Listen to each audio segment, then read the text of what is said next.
Liberty Fighters Network. Liberty Fighters Network. Liberty Fighters Network. Liberty Fighters Network. Liberty Fighters Network. Liberty Fighters Network. Liberty Fighters Network. Liberty Fighters Network. Liberty Fighters Network. Liberty Fighters Network. Liberty Fighters Network. Liberty Fighters Network. Good day, liberators and fellow South Africans. I'm on a journey to do house cleaning and sweep, let my broom sweep clean now at this point in time. And by saying so, I don't care what I'm going to say now, whether that's going to result in a loss of supporters. You know by now that neither Liberty Fighters Network nor myself is a hypocrite. And that I cannot stand that everyone out there who claims that they are liberation movements and organizations and that they are doing something about the COVID-19 narrative, the everything that went wrong apparently over or around the COVID-19 narrative, that they are pursuing it. And we see these organizations pop up left, right and center in a similar fashion that we are now having suddenly about 800 political parties, whereby about 200 or 300 have been added only the past 2 years. We are at a juncture where there is a lot of subversion taking place from our work.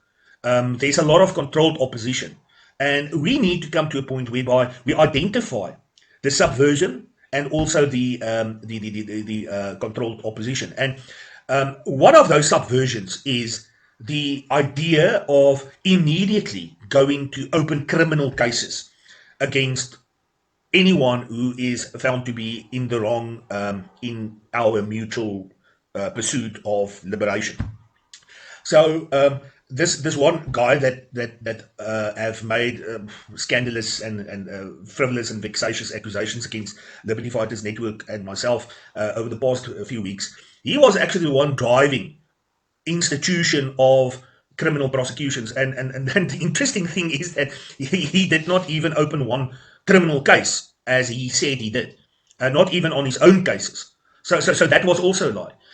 The point is that people think that the moment when there's some hero coming along suddenly and he or she is a good speaker and he just speaks in the right direction, and then we always say that just make a Mexican wave and start following this person, and the more influence that person has got on social media, the more that person must be right, and the more we do not go and check the facts.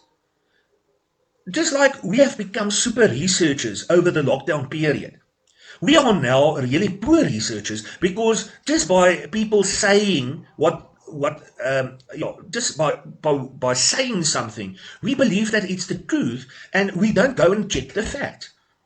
And this is exactly what people like Reyno De Beer did. And we've been warning people since 2020 about Reyno De Beer.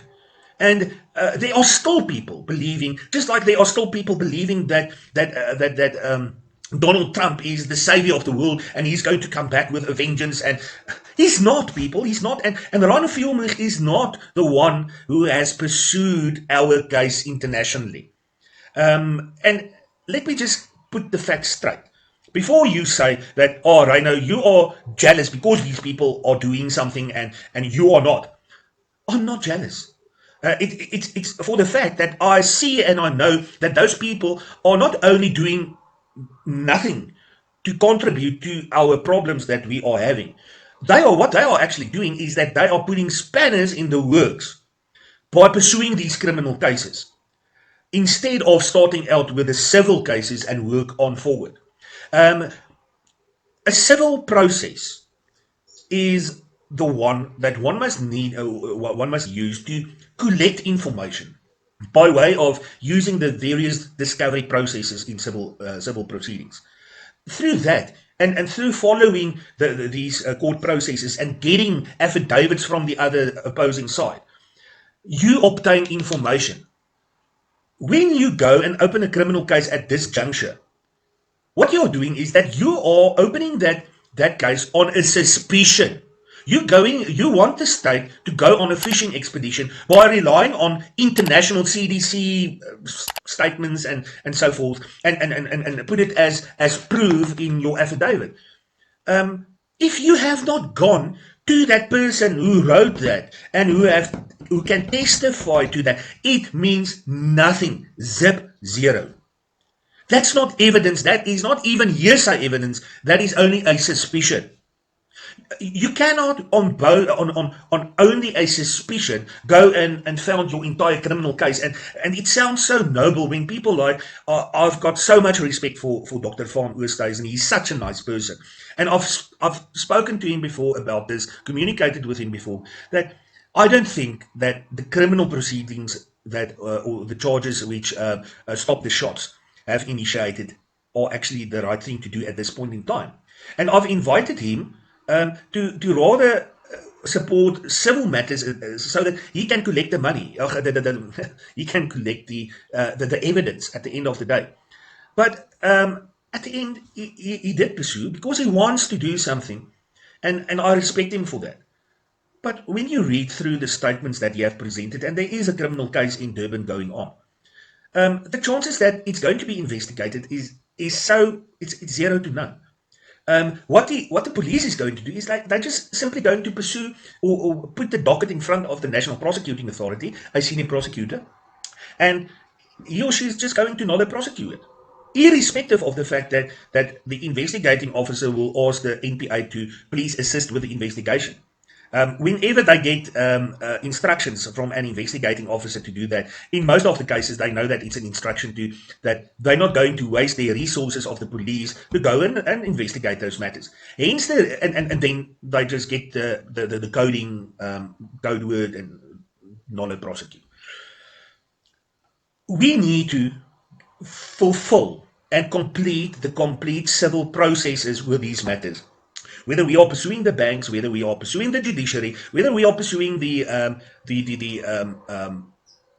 COVID-19 vaccine injuries and the manufacturers or whoever, we first need to get the local evidence, not the international internet evidence. We need to get the physical evidence in South Africa. Hence the reason why we have obtained the censored record of all the registered COVID-19 vaccines. Hence the reason why we are pursuing a civil case to force SAPRA at the end of the day to produce the full record as it's supposed to provide. We need to complete that. We need to get all the evidence so that we can say, now, we've got on their own version, on their own records, they might appear to be criminal. Then we can go and open the criminal cases. Not before the time. Let me just show people the problem with criminal prosecutions and opening criminal cases now. And this is exactly what I have told Dr. Faan. I am cautious. I'm very worried that when we start opening criminal prosecutions, criminal cases, without the soldier work being completed, getting the information in order to make it successful, this is what we stand to lose. And this is the Criminal Prosecution Criminal Procedure Act, and I'm going to go to section 60 of, and you go and Google or DuckDuckGo or just go and search on the internet for yourself, that power to withdraw charges or stop prosecution. Firstly, that when you are an accused and you have not yet pleaded, saying that you are guilty or not, then the charge can be withdrawn. But you are not acquitted of that. So the National Prosecuting Authority can always come in again and open those charges whenever they want in future.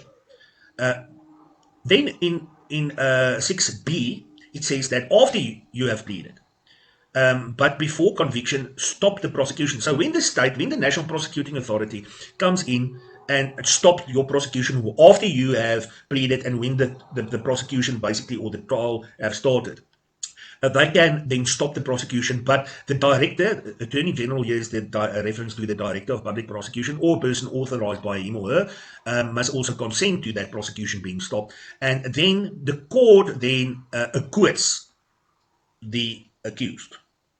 And what does it mean when you are acquitted of it? Acquitted means that you are then free. The case have been dismissed. You were if you were the accused, then you have won the case. And that the problem is the moment when you get to that stage, you may not be prosecuted again for the same charge, for the same event. Then you are free.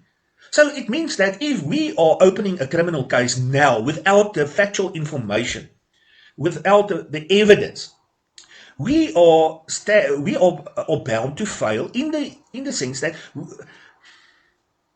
we will not be able. It means that we will not be able to prove beyond reasonable doubt, which is a benchmark in criminal proceedings, that person is then guilty, and then we will not be able to pursue him further. He will be free. So all the hard work and all our high hopes that we're going to have this wonderful big criminal trial against all these suspected criminals who have allegedly lied about the COVID and etc. etc. We will not be able to prosecute them. We will not have the day where we're going to cheer and see that they are being found guilty and that they are going to be sent to jail or whatever punishment they're going to get there. Because we were too quick to open the criminal cases. In one sense, I wonder whether a person by the name that we may not name, whether that was always his modus operandi. Whether he wanted to, in the bank aspects and the judiciary and corruption involving those entities, whether he didn't want to collect all the criminal evidence and then he wanted to suddenly start opening these criminal cases, which he has never done. And then at the end of the day, these people are acquitted because of a lack of evidence, because they have not proceeded with the civil processes beforehand to get the information.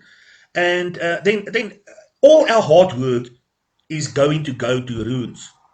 That was my fear that I have told Dr. Faan. And everyone is so excited about these criminal cases that this one case that Dr. Faan opened, and I truly hope that it's going to be successful. But with my experience, it's not going to be successful. We're not going to get the police to investigate that matter. It's going to become not a prosecute, and even if we pursue a private prosecution on that case, we will not have sufficient information. How are we going to do an investigation? How are we going to suddenly get the investigation powers afforded to the police to get all the information? We are sitting at a juncture, at a T-junction, a fork in the road, whereby are we going to continue with the civil proceedings and get the information, or are we just going to go for the throat and hope that the criminal prosecutions will get all the suspected criminals in court that one day? I choose to walk the road which we have been pursuing from the very beginning. And unfortunately, I need to tell you that we don't have nearly enough evidence to open a criminal case in any of the cases. We don't have that. And we're not going to suddenly persuade someone like Cyril Ramaphosa, our president, to have another Zondo commission of inquiry on the subject. It's not going to happen. If Cyril Ramaphosa has been benefited by the COVID-19 narrative and everyone around him were just pocketing money because of it, then what's the chances that it's ever going to happen? Do you really think that something like happened to Jacob Zuma, which have turned out to be a total travesty at the end of the day, not for that Jacob Zuma was found to have his allegedly found to have his fingers in the treasury, his hands in the treasury? It's because of all the various unlawful and unconstitutional processes which were followed, which are now being just shown and proved that it does not work. The chances that people who really want Jacob Zuma to stand trial and that he's going to be prosecuted, that's not going to happen. That's not going to happen. And besides, we know that the Zondo Commission was totally one-sided. So then that investigation that have been done was done with yellow spectacles, and the yellow spectacles only saw yellow traffic cars on the highway. That was the direction the Zondo Commission have been initiated and concluded as well. So people, I'm sitting here at the point where I'm just going to say, people, don't fall for people who are saying that let's start the criminal proceedings. Let's focus on the civil processes to get the information. The one organization have already been successful to get a Pfizer contract. Wonderful. We've been successful in getting the record that SAPRA has got for all the approved registered COVID-19 vaccines, and half of that have been blacked out. And we are now have started enrollment processes whereby we're going to ask the court to that SAPRA produce us the records for all those claimed COVID-19 vaccines that's not censored. If half of the documents of the records for those proceedings have been censored and blacked out, why did they black it out? Why? That is what we are busy exposing. So when we get that information and we compare it with the contract and we see that there was corruption involved there, then we have probably enough information to say that, there was corruption, start a criminal prosecution. But not one day before the time. We cannot rely on what the CDC and what someone in Ireland and what someone in Germany and what someone in Brasilia have said. If we manage to get each one of them to provide us with a sworn statement, and we can put that in our docket, and we can get them here to testify in court one day, by all means. But this is a South African criminal prosecution of those involved in it inside South Africa. So we need to get the evidence that's inside South Africa. And we need to get the people who's going to testify inside South Africa. And if we've got them, if we have links to international people and evidence thing, we need to get that here. So it's not a simple, straightforward, let's make a Mexican way for criminal prosecutions in this respect. We are busy destroying the one reason or the one chance that we've got with a criminal prosecution. We are destroying it by not having sufficient information, and that criminal prosecution against those people that we feel that we are sort of certain that they are the suspected criminals, they will walk free. Is that what we want?